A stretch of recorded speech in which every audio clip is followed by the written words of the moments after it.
mnie to najbardziej podoba.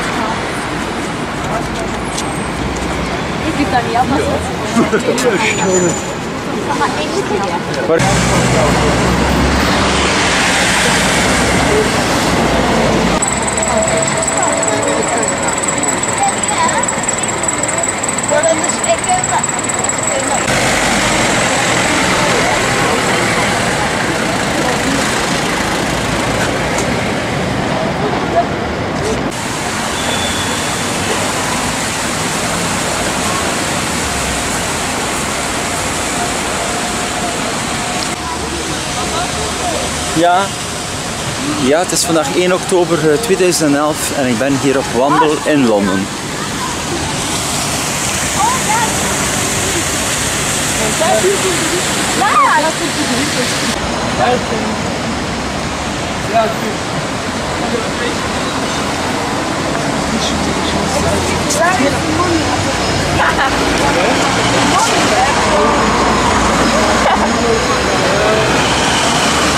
Van de muur van de Straight down there on the left hand side.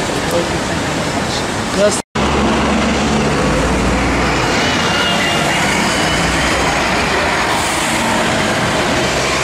Canadian Exhibition Centre on our right. Now Trafalgar Square is in memory of the Battle of Trafalgar 1805, Nelson's greatest victory against the Napoleonic fleet. There's Nelson's flagship victory in the bottle there, the ship in the bottle.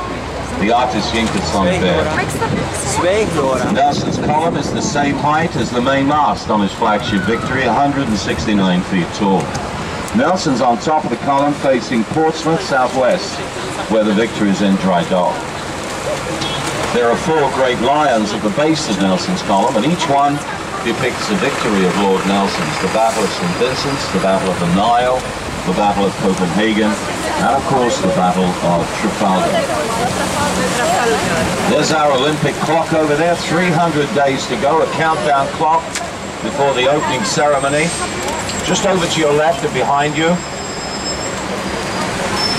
When they turned this clock on 5 months ago, it ran for quite a while and stopped. They got it working again pretty quick, but it was running forwards. The Olympics was actually getting further away. It's working now. For how long? We're going to head west, which is behind us. Trafalgar Square. Look over to your right-hand side. Whitehall, down the end of Whitehall, Parliament, Big Ben. Admiralty Arch to your right. Looking through Admiralty Arch, Buckingham Palace. Right down the end of the Mall. Straight ahead of us, Buckingham Palace.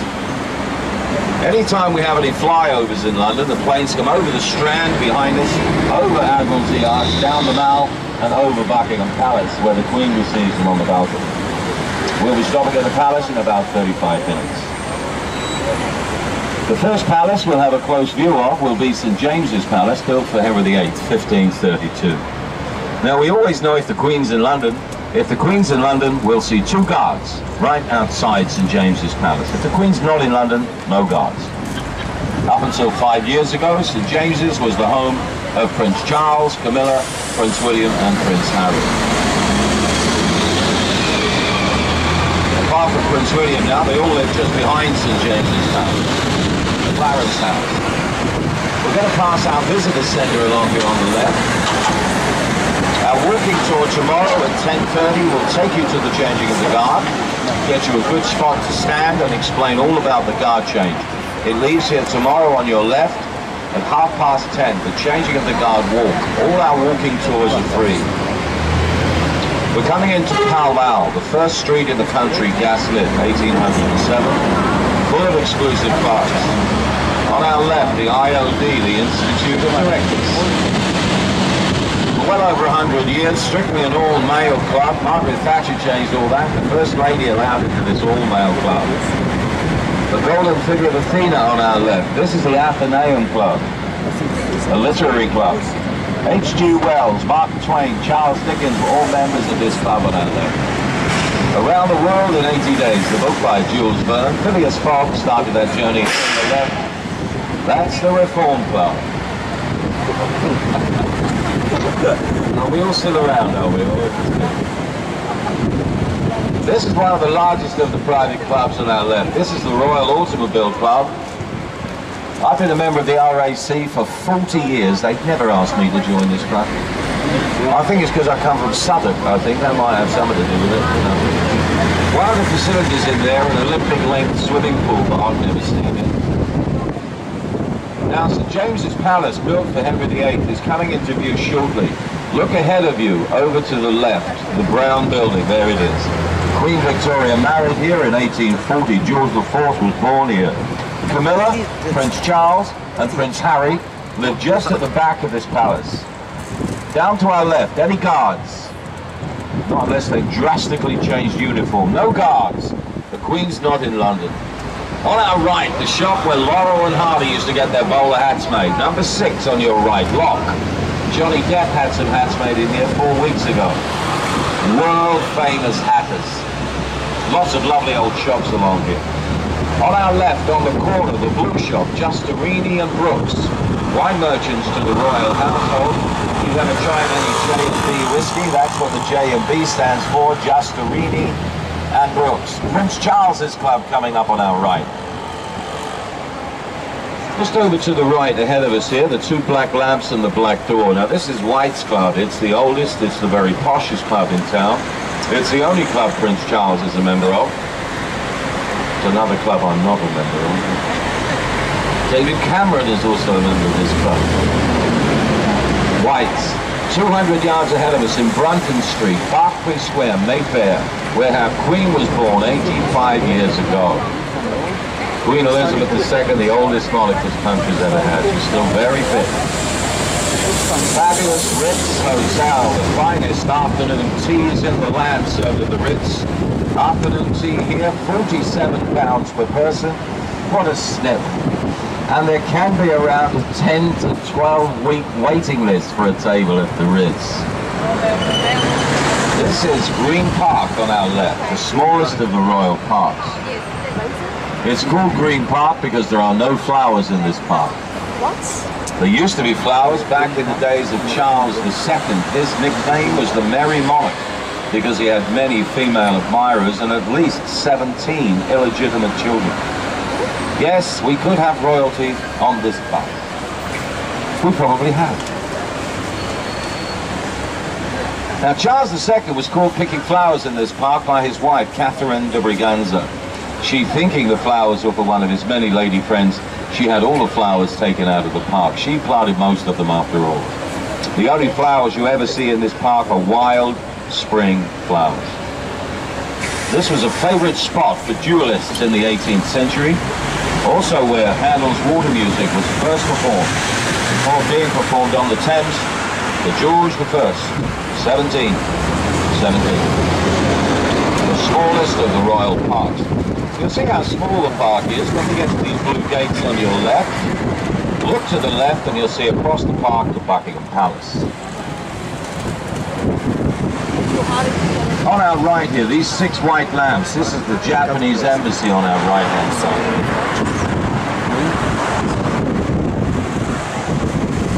We have the Park Lane Hotel coming up on our right and the Athenaeum.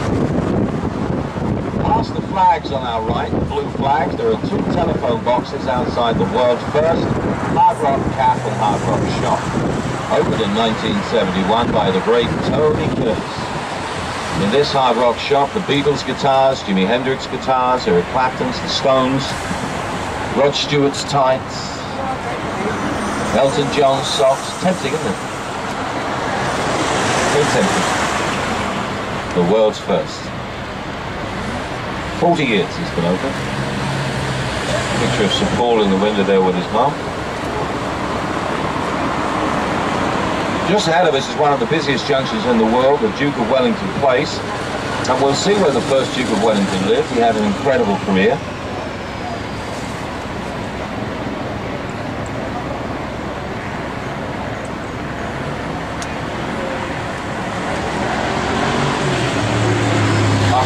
the army, of course, Duke of Wellington became Prime Minister, a great advisor to the young Queen Victoria, and then he was the head warden of the Tower of London. That's when they drained the moat at the Tower, when the Duke of Wellington was in charge.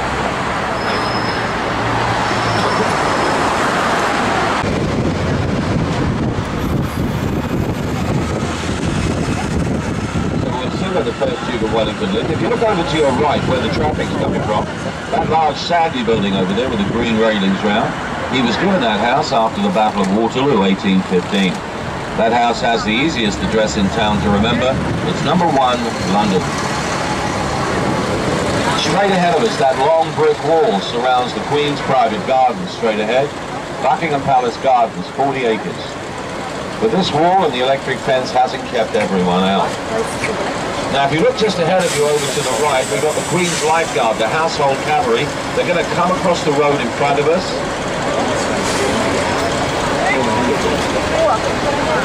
Thanks, George. There they are. George has got us here in brilliant time. These are Irish thoroughbreds. There are at least 16 hands. Each soldier has 51 separate items of uniform.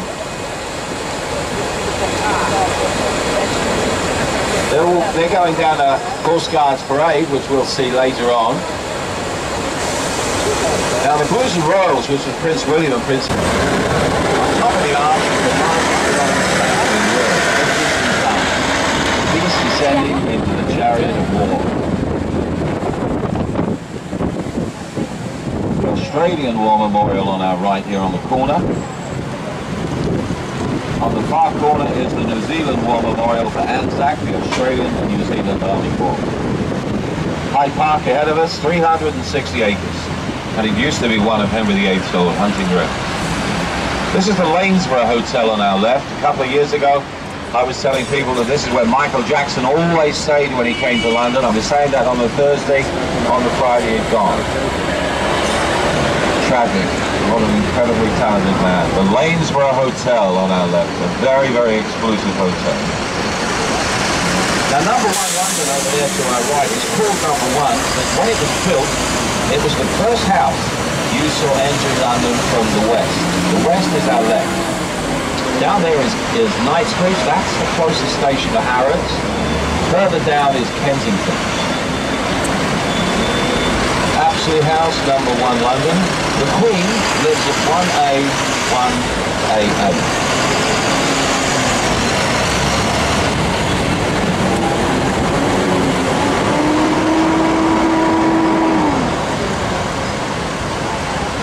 The 7th Duke of Wellington lives on the top of this building now. Apsley House, number 1 London. Now we're coming into Park Lane, heading north. The gates coming up shortly on our left-hand side are the Queen Elizabeth Queen Mother gates, opened in 1990 for the Queen Mother's 90th birthday. The Queen Mother was the first royal to reach 100. She lived to 102. Here are the gates on your left. Also coming up on our left, England's first nude statue, Achilles, unveiled in the 1820s. When this statue was unveiled, a couple of ladies fainted.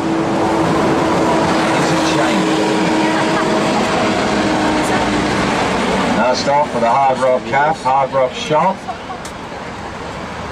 Over to our right we have the tallest hotel in London, the London Hilton. We'll be coming down that side when we've gone around Marble Arch. Next stop, Speaker's Corner, Marble Arch. Speaker's Corner only comes alive on Sundays. And that's where the speakers have to be at least 6 inches off the ground. It's where the saying, getting on your soapbox, comes from Speaker's Corner. They can talk about anything they want to. The only rules that apply, they mustn't blaspheme, they can't be obscene, decry the monarchy or incite riot.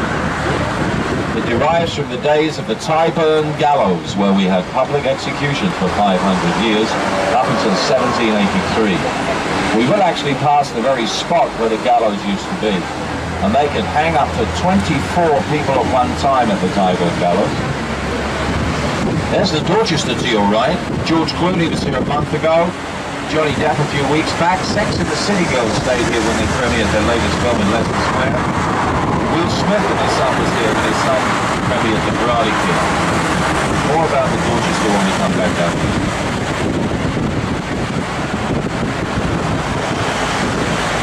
So many people attended the public executions, they made the days a public holiday. Less than 100 years after the last execution, the right of assembly was passed and freedom of speech has gone on ever since in Speaker's Corner. For centuries, this area of town ahead of us was called Tyburn. It was only called Marble Arch when Marble Arch was moved here in 1851. The arch originally stood outside Buckingham Palace. Queen Victoria obviously didn't like the look of Marble Arch. Apparently she had a carriage made a little bit too wide to go through the centre, so they had to move it. And they moved it here, stone by stone. Marble Arch ahead of us. The Speaker's Corner coming up on our left. Now on Sunday, the speakers can stand anywhere they want to, on the left, as long as they're not on the grass. Now together, this is where you'll change for the red route if you want to go to Madame Tussauds. Also, if you want a language bus, you can change here for the red.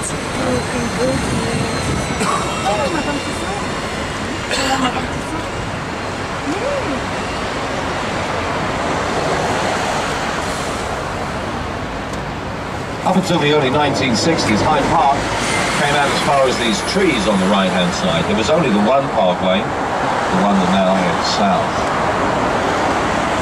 Now, 3 sets of traffic lights from here is where the gallows used to be. It's going to come up on our left-hand side.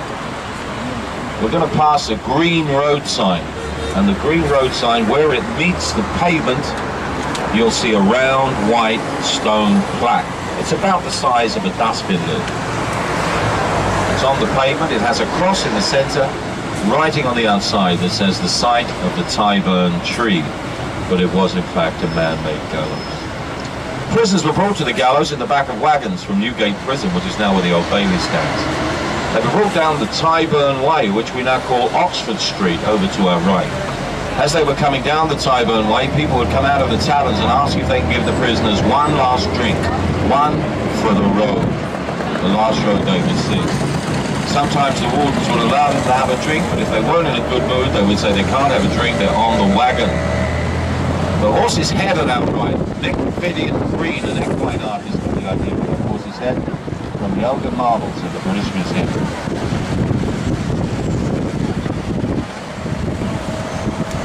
Over to the left, we'll take you down to Notting Hill and the Portobello Road Market. Now not this set of lights, the next set, just round the corner. The green road sign that says the Ring Road, the City, Kilburn and Paddington. It's ahead of you. Ahead of you, over to the left, the green road sign. Now look where this green road sign on your left joins the pavement. You'll see the round white stone plaque down there. That's where we had public executions for 500 years. Even worse than that, fellas. Fellas, look straight ahead of us. Oxford Street. One of the longest shopping streets in the world. There's over 60 ladies' shoe shops down here. My wife was telling me a few months back, Selfridges have now given an entire floor to ladies' shoes. Oxford Street really needed more ladies' shoes. Some of our best department stores now. Mayfair to our left. Gerald Grosvenor, the Duke of Westminster, owns most of Mayfair and all of Belgravia. Forget shoe shops, proper shops here, boys. Look down to your left. Lamborghini, Ferrari, McLaren, Porsche. Yes, beautiful British cars. That's a lot. Anyone for Oxford Street? This is our stop. The street for ladies' feet. No one's coming down, George. Aston Martin coming up on our left. Brand new designs. These designs are only about 4 days old now. They had a champagne coup here the other night to display these new cars. Another party I wasn't invited to. Yeah, Gerald Grosvenor, one of the richest men of the country. Belgravia, the area of town where the television series Upstairs, Downstairs was based on, their fabulous 5-story houses. We're going to go through Belgravia. We're going to pass a lot of famous people's homes. Here's Aston Martin on your left. There are lots of embassies in Mayfair, the largest embassy in town, the American Embassy. This is Park Lane South, heading south. Someone once said that's why they put the revolving door in the front of the door. Through the cellars it appears, an old coward. Back in the 80s, Sylvester Stallone was married on the roof of the Dorchester. Prince Philip had his stag night here with Lord Mountbatten. On your left, the fabulous Dorchester Hotel. It opened in 1930.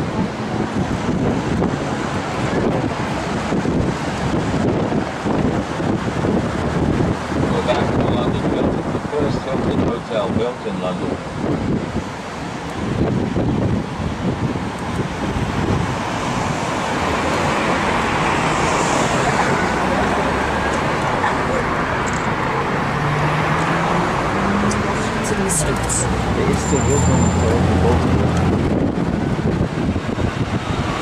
Once again, we'll see the Wellington Arch ahead of us.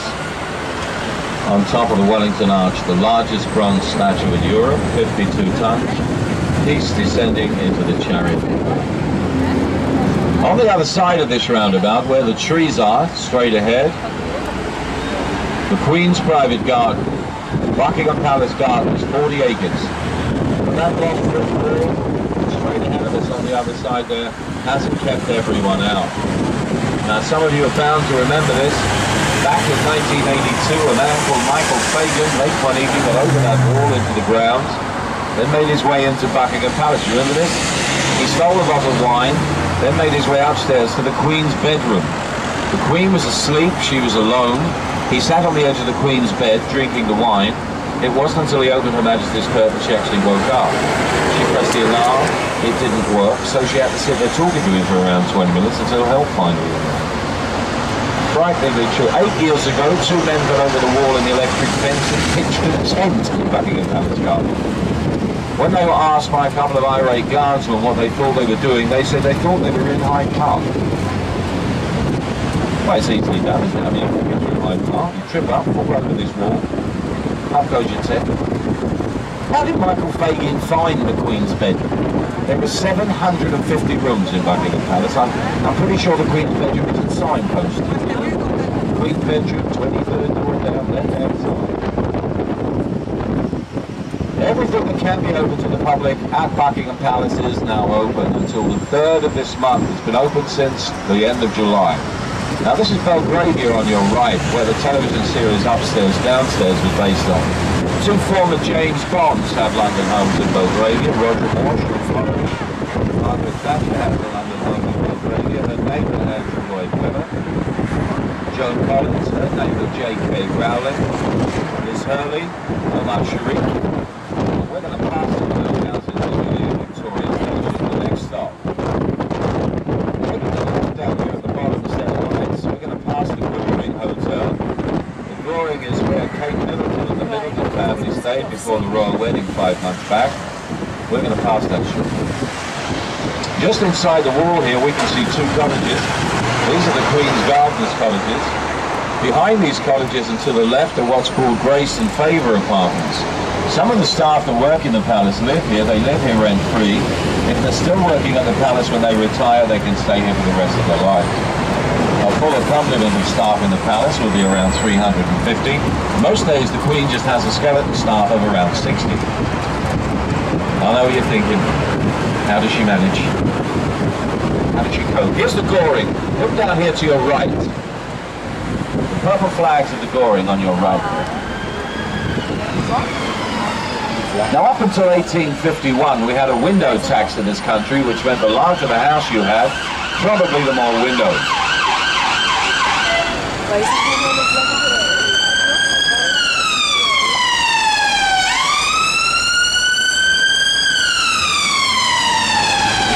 And you paid tax on the amount of windows. The way a lot of people got around this tax was to brick them up. But they did feel this was robbing them of their daylight. This is where I was saying daylight robbery comes from, the window tax we have.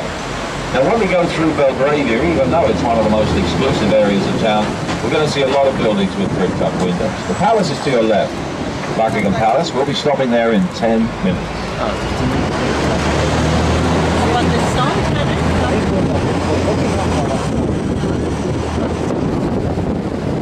Now the Victoria Victoria Palace Theatre is down to our left at the traffic lights, and Billy Elliot down here to your left. On top of the Billy Elliot Theatre is a golden ballerina down there on the left. The golden ballerina is Pavlova.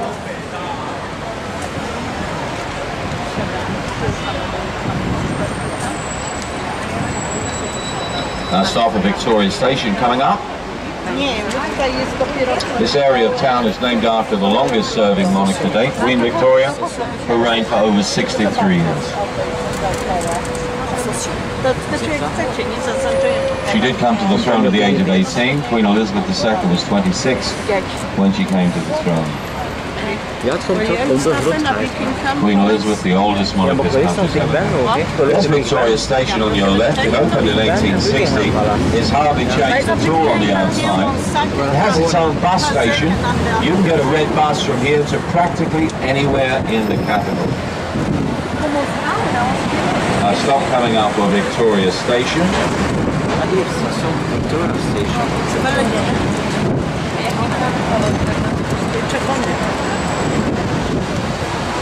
Now we're going to turn right at the lights to go through Belgravia. Our next stop will be for Buckingham Palace. The next stop.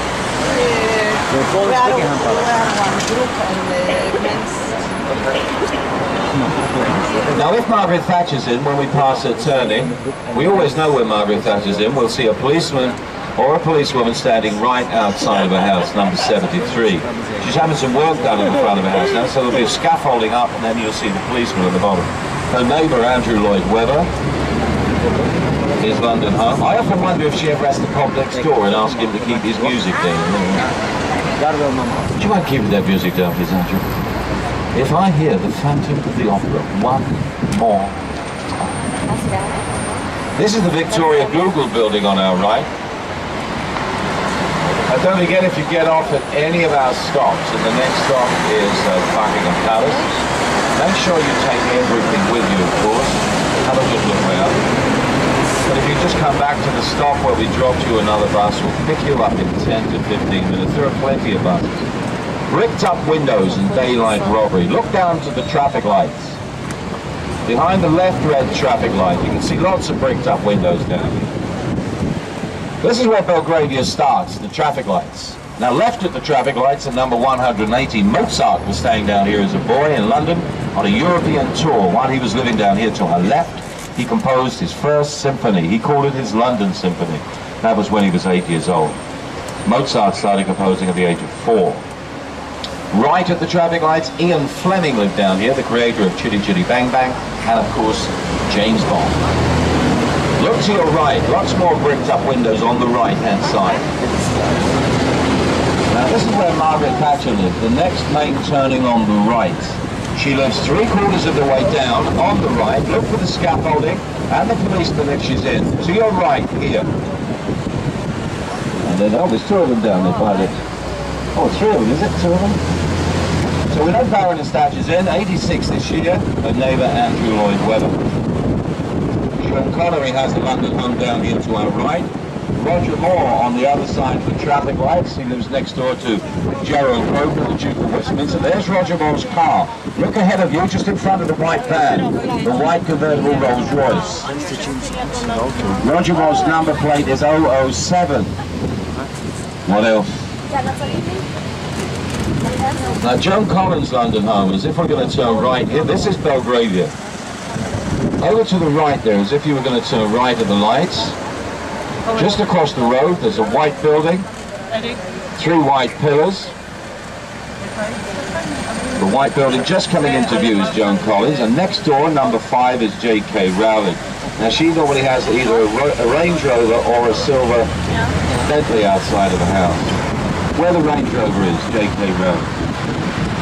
More bricked up windows on the right. In the days of upstairs, downstairs, the families would have lived in the middle floors, the stones at the very top, and the very bottom of the buildings. Buckingham Palace, we're back at the Queen's Gardens cottages, just inside the wall. The palace used to be Buckingham House, owned by the Duke of Buckingham, John Sheffield. Bought off of him in the mid-18th century by George III for £28,000. The first monarch to live in the palace for any length of time was Queen Victoria. Her husband, Prince Albert, died at the age of 42.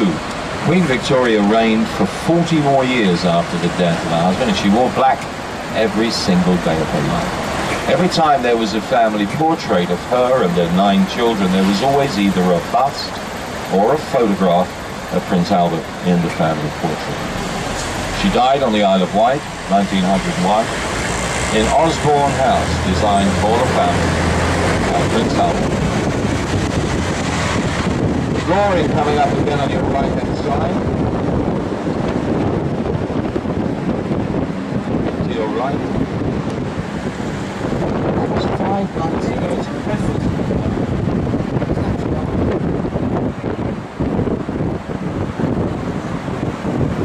Now, unfortunately, no buses or coaches are allowed across the front of Buckingham Palace. We can only drive down the side.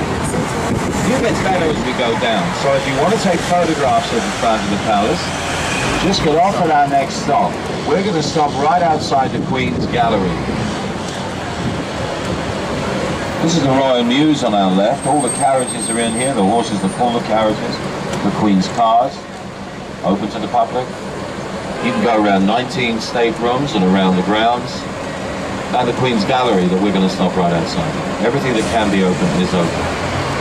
So if you get off at our next stop, walk to the traffic lights ahead of us.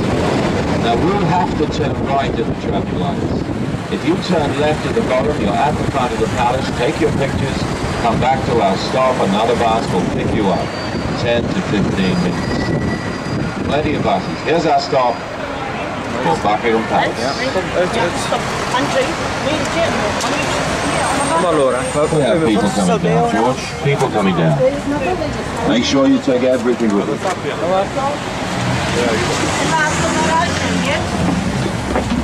Zonder toestel, hè?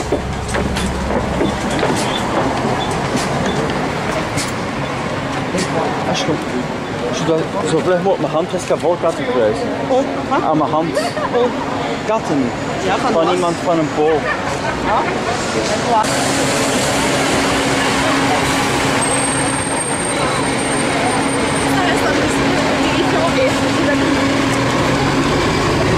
Maar wat voor...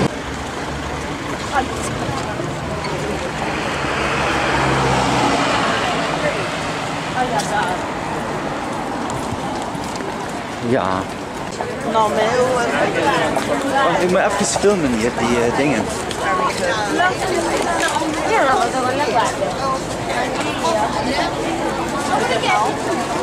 Maar je is weg. De wacht. Ma secondo me li fa il cambio alla volta.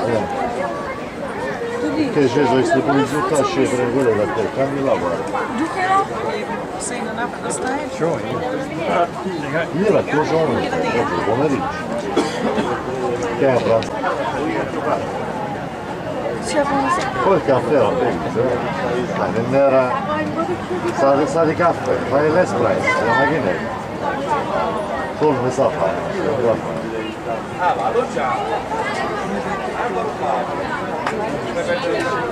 En hoe kunnen we dan foto's?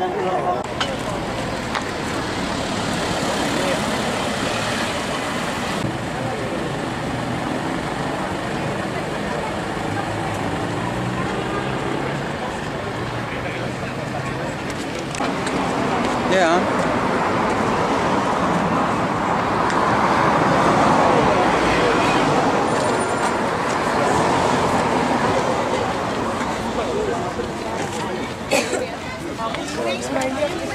Waar is Laura? Laura. Dag Laura. Zijn we al? Wat zullen we pakken? Een ijsje? Ja, I don't have the money for what it is. We zullen even Laura haar Engelse taal testen. Ja, het is hier wel aan ons, hè. Ja, ja. Yes, tell them, wait, I'll get it for you. Slimmerk weer. Zeg maar. Please do 160, just like Pak je maar voor mij in de hand. Yes, but do you want ice cream or no? Okay, I'll get you ice cream, wait. Thanks. Ja, hier gaan we eten. Mama, ook eentje? Hallo Laura. Wacht, ik heb hem niet. En voor mama? Mama wel niet.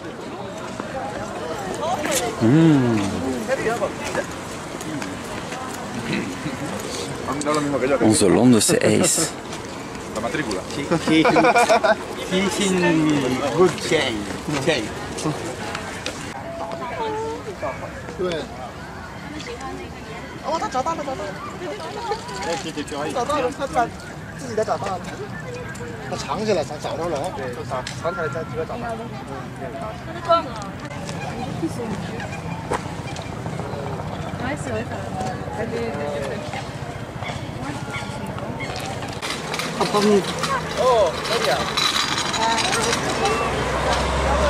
Dit mama pas doen.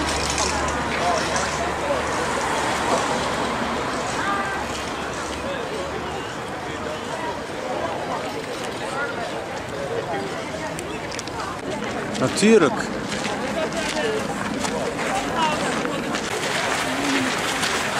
Weet je dat? Wat? Oeh, maar hij gaat natuurlijk ook staan. Dus dat is wel perfect. Ja.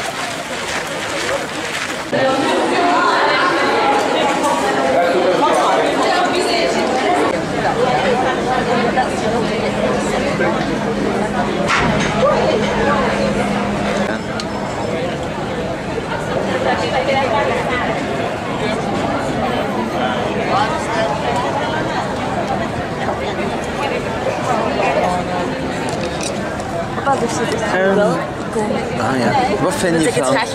Ja. Wat vind je van Londen voor het ogenblik, Laura? Goed. Goed. We hebben bij mij Mooi warm weer. Ah ja, gelijk. Allee, nu gaan we de boottocht doen.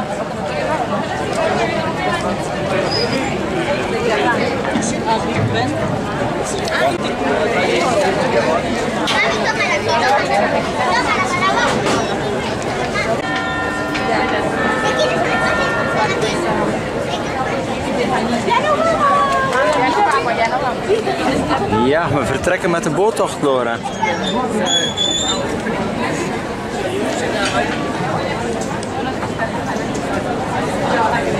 Kom contar.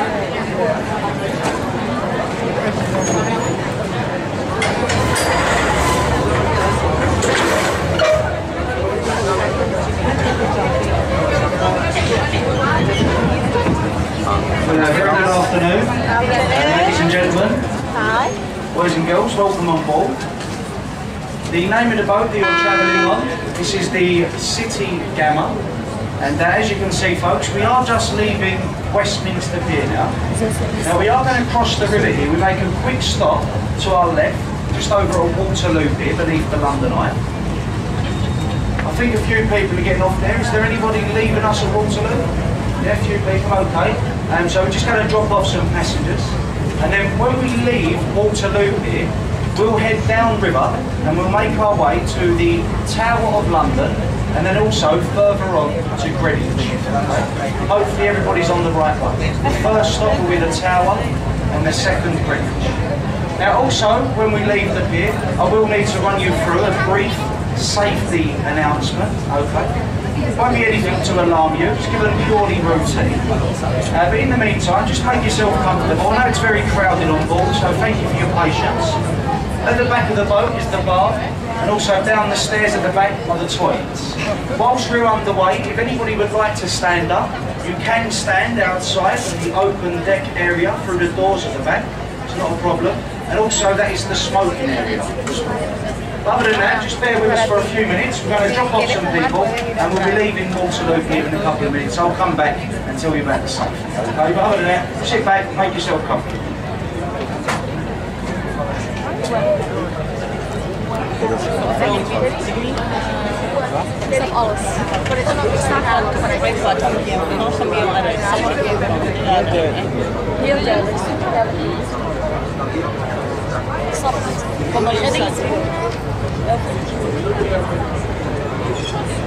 das für die deixar de graça. El acuario está Ay, pero hay una cápsula vacía. Una cápsula vacía. No, ahorita no. Pero tírame la. No se puede parar, pero tírame la foto.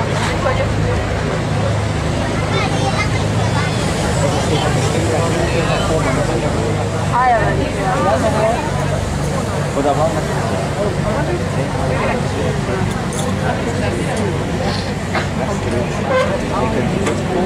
Papá, come quieres solo foto de papá? Oh my God, is that Stitch? Another friend.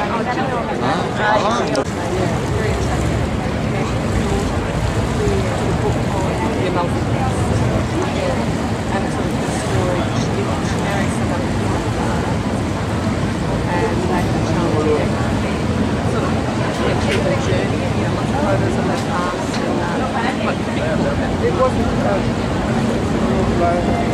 yeah, but yeah, and in each town so just included photos.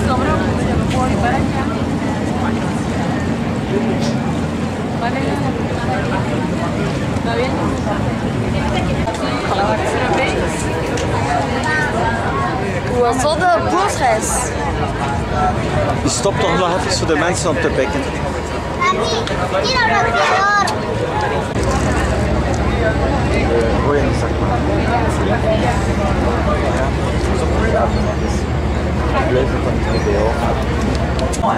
And the London Eye, from ground level to the top, 450 feet high. Now the wheel takes half an hour to go around at a cost of £18.50. And since opening, the London Eye, believe it or not, has carried over 50 million people. And it has been voted as London's top tourist attraction. Fantastic views at the top. There's something much older today. Ahead of us to the left, behind the trees, the Gothic style building. Whitehall Court Mansions, home to the Liberal Party, and that also houses the 5-star Royal Horse Guards Hotel. Very nice building on the inside, that Whitehall Court Mansions. Now also, if you look further ahead of us to the left, we're going to see lots of modern buildings in London. If you look ahead of us, there's a glass-fronted modern building with curved roofs, and that is Embankment Place. It spans over the top of Charing Cross Railway Station. It was all designed by a man called Terence Farrell, and he won £10,000 for the design of that building because he made it look like a train leaving a tunnel. Now take a very close look at the building. You might need to squint your eyes, but look carefully and you will see that it does look nothing like a train coming out of it. God knows what he was on at the time, but I was wondering, I was like, why is he looking at me? it's more like an old jukebox to me.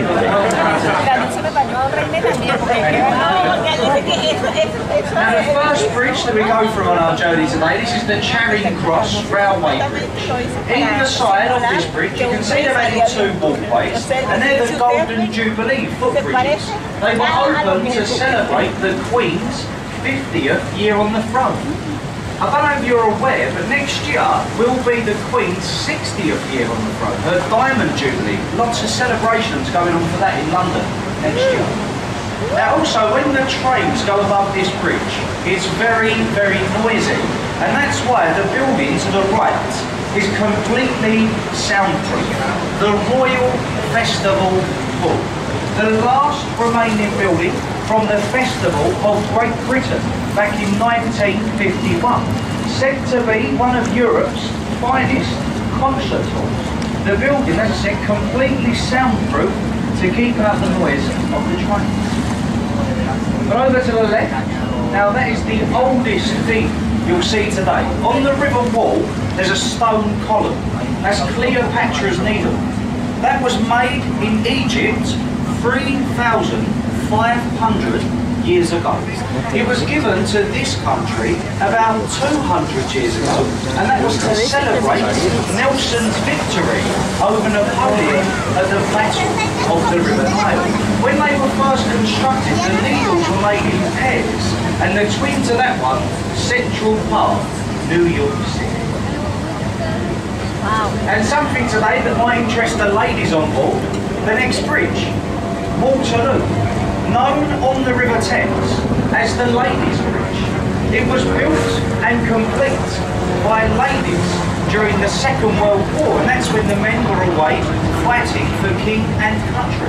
So well done the girls, and it is also the longest bridge over the river, over London. There is a longer bridge further downriver, the Dartford Crossing, which joins Kent to Essex. But this is the longest bridge in the city of London, so well done the girls. Now when we go through the bridge, there's a nice building just over to the left. Behind the trees, the long white building, Somerset House. That's where they used to keep all records of births, marriages and deaths that went on throughout the UK. That's an art gallery today. Very nice inside. Somerset. Over to the right hand side, we can all see this modern concrete building with the flashing sign, our National Theatre. And believe it or not, inside that building there are 3 of the best theatres in the country. Unfortunately, for many years in a row, by some of London's top leading architects, that's been voted as the ugliest building in London. And my personal opinion, well, I don't really agree with that comment. I think it's the ugliest building in the world, but you mustn't judge a book by its cover. There are 3 very nice theatres inside. Now at the moment, ladies and gents, it's low water on the Thames. What's been happening for the last 7 hours, the tide has been going out to the North Sea, about 60 miles in front of the boat. Now the tide, since leaving Waterloo to where we are now, the tide has started to flood back into London. The tide will flood in for 5 hours.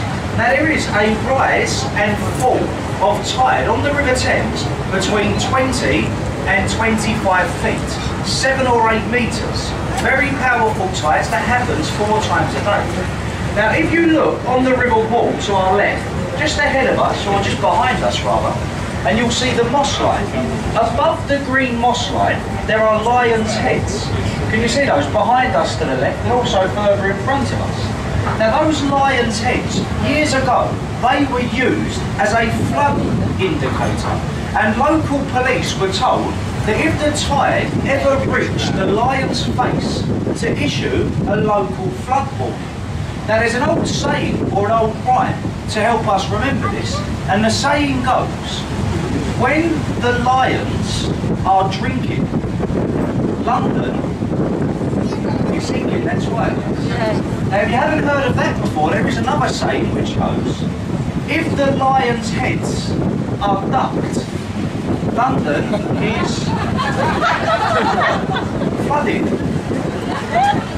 Obviously the first saying is very true. When the lions are drinking, London is sinking.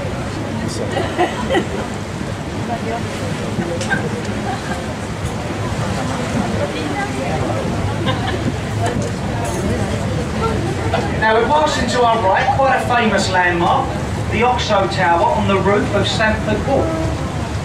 The Oxo Tower was built on top to defeat advertising rules in London, because years ago you were not allowed to advertise any products on the banks of the river, because the Thames is owned by the Queen. It's a royal highway. As you can see, what Oxo done, they clearly spelt their product using windows. And buildings are allowed windows, of course, and they were taken to court, but they got away with it. So well done to them. 60 years of free advertising. And another famous landmark to the left, there's the dome and cross of St Paul's. Now St Paul's Cathedral, 365 feet high. Took 35 years to construct at a cost of only £75,000. A magnificent building, folks. When we get further down river, you're going to get another good view.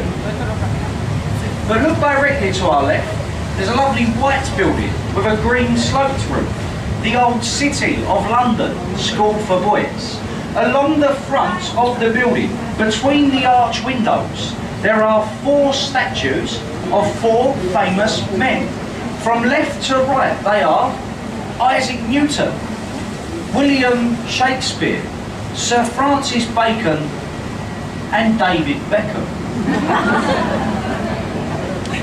It isn't really David Beckham, folks. It can't be David Beckham. I don't think David went to school. He hasn't done too bad. That's John Milton on it. Now, marking the halfway point of our journey down to the tower, group of bridges here called the Black Friars. The first one, the Blackfriars Road Bridge.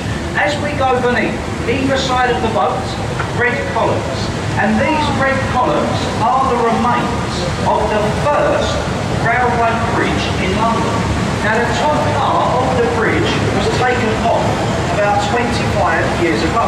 They could never remove the columns. If they took them down, or lifted them up rather, there was a very good chance the bridge behind would have come falling down. So they were left for safety reasons. This third bridge was built in its place, the Blackfriars Railway Bridge, and at the moment they are in the process of making the bridge wider. They're going to build across the columns. And the reason they're doing that is so more trains can bring more people into London, mainly for the Olympic Games next year. That'll be a very busy start. Better hurry up, huh? Now through the bridge as well, ladies and gents, ahead of us to the right, there's a brick building with a tall chimney, the old Bankside Power Station. That's now been turned into the Tate Modern Art Gallery. It is in fact the largest modern art gallery in the world. It is also completely free to enter. It will not cost a penny. If you've ever had the chance to go inside and look at modern art, you'll know exactly why it's free. Hopefully I haven't offended anybody. Lots of people like modern art. If you are a fan, then that is the place to go. In my opinion, proper art, to the left, a lovely view of St Paul's, 365 feet high as I mentioned, and if you look above the dome of St Paul's, at the top there's a viewing platform.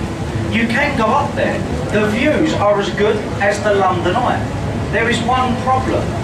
Inside the building there's no lift. There's over 600 stairs before you get to the top.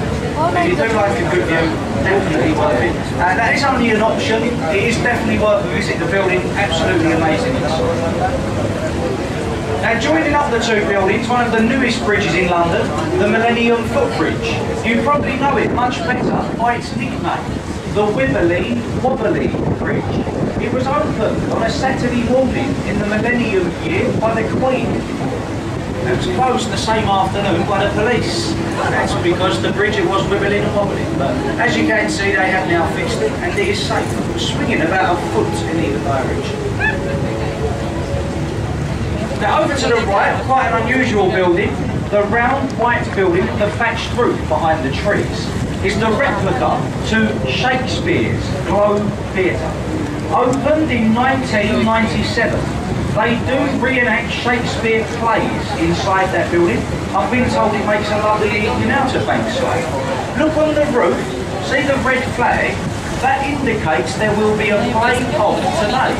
Now to go and watch the plays only cost between £5 and £15 a head. I think that's quite a decent price really. It's all set in a traditional way. Lovely evening. Now just ahead of us we've got the Southern Bridge, the narrowest and least used bridge over the Thames.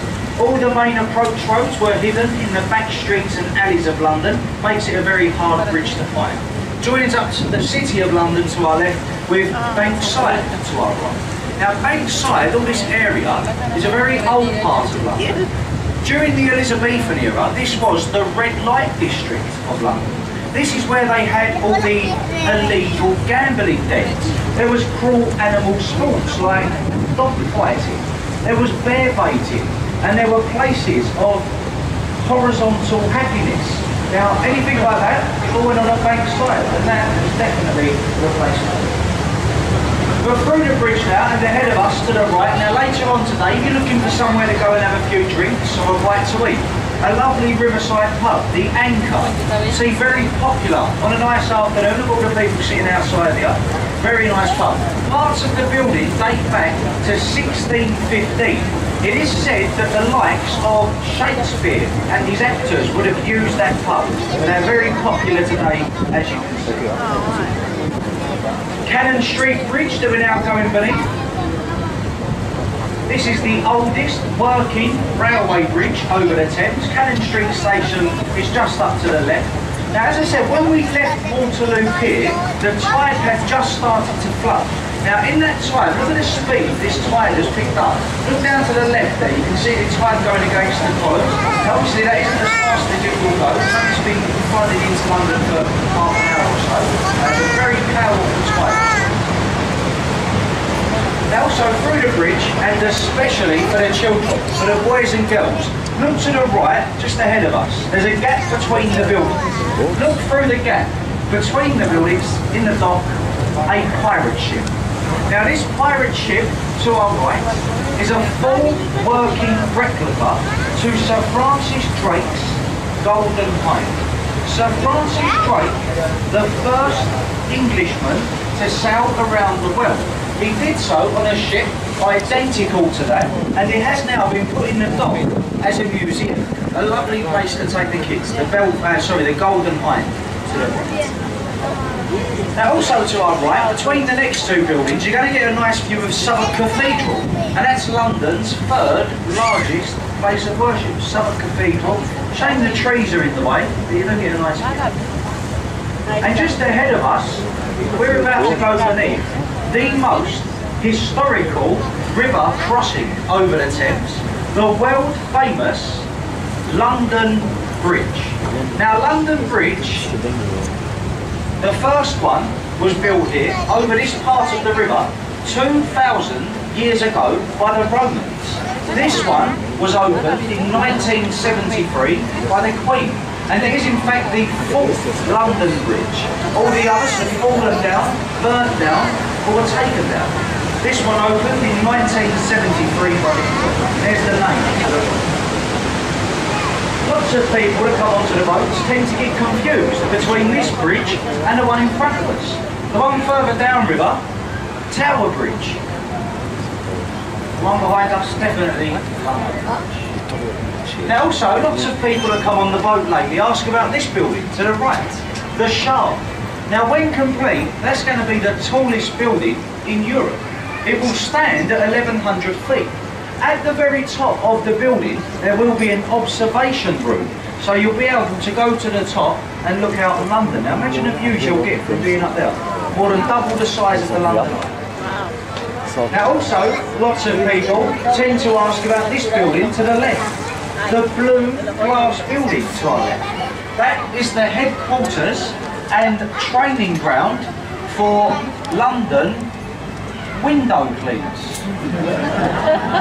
I'm not too sure what the building is really, folks. I'm going to clue. Now, next door to it is a yellow brick building, the old Billingsgate Fish Market. Closed down today, and the only fish you'll see there up on the roof, they're the golden fish that remain as well. Now, in front of us as well, to the right, the warship in the river, the HMS Belfast. The Belfast was the largest and heaviest built light cruiser for the British Royal Navy, permanently moored in London today as a museum. You can go on board that ship to look around. Lovely place to take the children. Kids under 16 can go on board for free. But be warned, folks, to look round on that properly. Now, me and my little girl went on there about a month ago, and it took us 3 hours. It's a very tiring day out. There's loads of ladders to climb. My little girl's only 5 with little legs. She was absolutely exhausted, so I highly recommend it for the kids. Now, just ahead of us to the left, our destination, Tower Pier. We'll go over to the pier very shortly. In front of the boat, the famous Tower Bridge spanning the river, also known as the Gateway to London. As I'm sure that most of you are aware that the two centre parts of the bridge, they open like a drawbridge. Now, later on today, this bridge will open. It will open on a few occasions. I'm just trying to get the times up now, folks. On the internet, they tell you the times. They give you a year-long schedule of when the bridge will open. So I'll just have a little look for you now. Tower Bridge has been recently repainted. As I said, it's the Queen's Diamond Jubilee next year. She will be travelling through London on the River Thames, and they have decided to improve it quite a lot. Painted a lot of the bridges. Now later on today, this bridge will open at 2:15, 3:45, 7 o'clock, 8 o'clock, and 8:30. So if you're in the area at all for those times, it is definitely worth coming back. You're going to have sailing barges coming in and out with tall masts, and they leave the bridge open. So, should I say, 2:15, 3:45, 7, 8. As I said, folks, we're going to cross the river now. We're going to make our way over to the Tower of London Pier. As we do this now, folks, we'll give you a nice side-on view of the bridge. You'll get a bit of an angle view. So, take a look.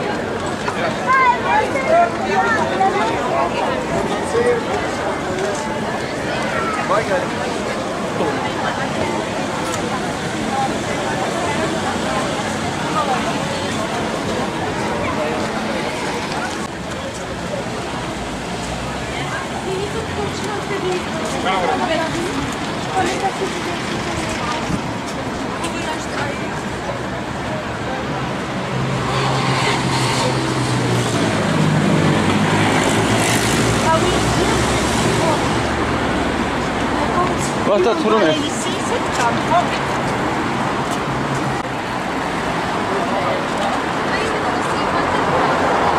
Loor, het buskalt moet me nog doen, hè?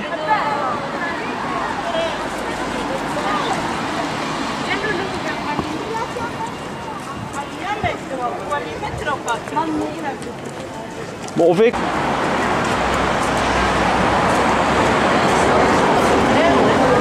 Wat?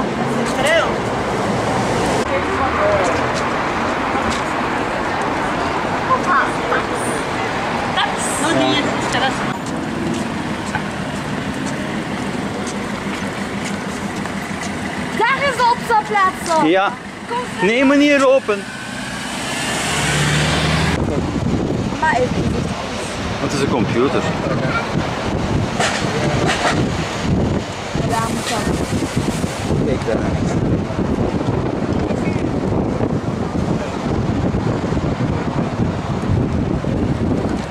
Mama, hou je op. Maar doe even CV. Zit erop. Zit erop, Laura. Zit gewoon op het plan. Als je van stap zegt, dan moet je uitstappen. Ik hoef hier, je laat die. Maar nee, je moet zelf kijken. Wat volg je plan?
Dat is Roemeens of zo.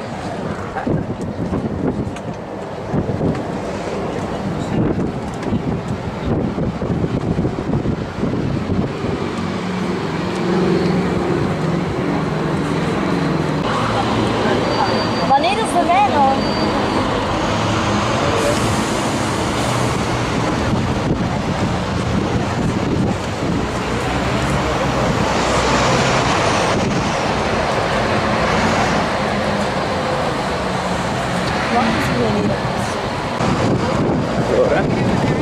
Hallo.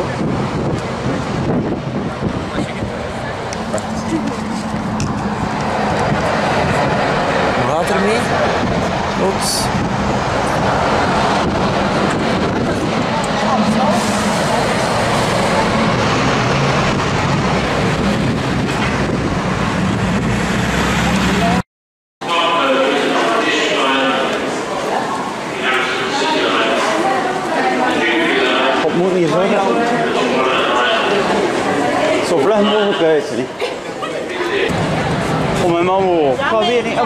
take a Ritz.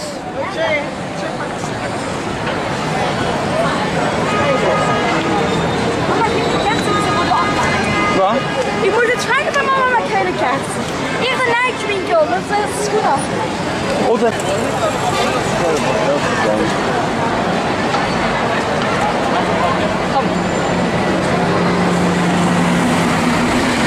Oppassen voor de zakken hier, man. Oppassen op de zakken. Nike-winkel, oppassen schoenen voor Laura. Ik weet niet, maar nee, maar ik kan het niet vragen. Nee, zie. Het is nu waarschijnlijk toch 15 pond. 15 pond denk ik wel. Het is voor toeristen. Maar papa, ik ben bang dat wel. Ja, bij jou. Gramsen. Mama!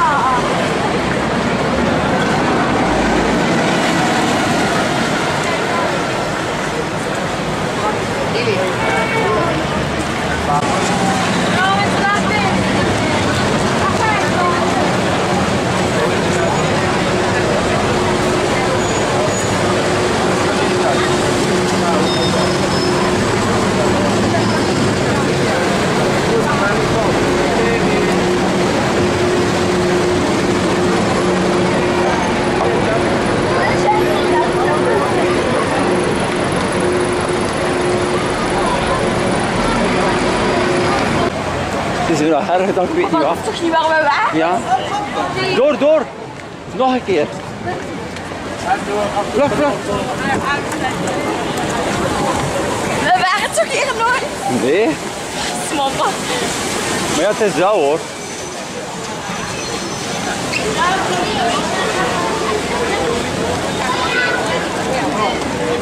Maar die t-shirts hangt toch ook wassen, dus kan geen kwaad. En nog zo'n stekhuis, omdat hier alleen maar... Hij is er langs hier. Ik ben hier nog nooit geweest. Hier dat toch? Ja.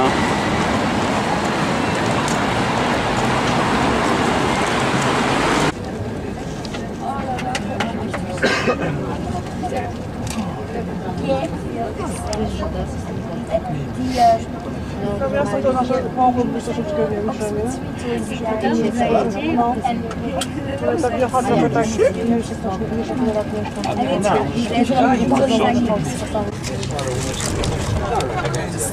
No ale tobie będzie lepiej na drugą, to tak będzie zdaniem. Tak się dobrze, ludzie się Ja nie mam żadnej odpowiedzialności. A z dwójką masz odpowiedzialność. Takiego mnie? No to znam dziewczynę z dwójką u To ciebie. może ty tam znasz. U mnie na przykład to muszą kontrakty podpisywać, albo kontrakty. No z dwójką namiotycka się cały czas albo na urlopie, albo na zwolnieniu. Ja nie wiem co ona robi, gdzie ona robi, czyli że u mnie ludzie robią kontrakty i muszą albo merytorycznie podpisywać wszystkie te... Czym? No to wiesz, wydaje, że nic nie teraz to może odleci. U mnie na przykład z tego ewaluacji to tak zlepszało. Na przykład 5 odeszło. No ja bym chciała przyjść tam. Się zgłoś! Ale nie, no to Dorota była na raz. Ona nie była u mnie, ona była gdzie indziej. Ona Bawera? No jak?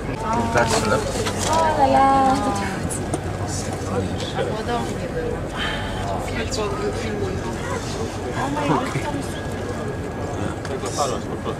is in het verslucht.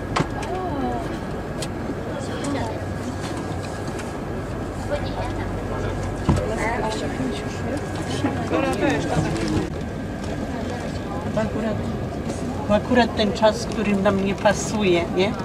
On powiedział, oni muszą być u siebie w centrali o 1:00, czyli o Brukseli powinni być o 12:00, czyli, a pociąg jest niech minie pierwszą, są 4 godziny na godzinę, 4 pociągi na godzinę i jeżdżą 24 na 24.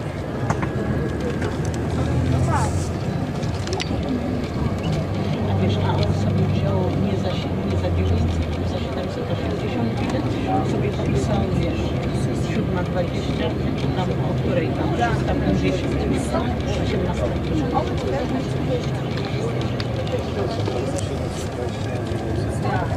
Bo jak tu masz wieżę, to której 780 to samo. No ale słuchaj, zrobić to samo. W 24 i 17 miał być 11 września, potem 24 września. I wiecie dlaczego? Ja sprawdziłam alicjantką aktualnie. Tam posprawdzałam to. Dzisiaj pierwszy dzień stanie. Wczoraj było jeszcze, było w weekendu troszkę. To były jakieś tak letnie, a teraz jest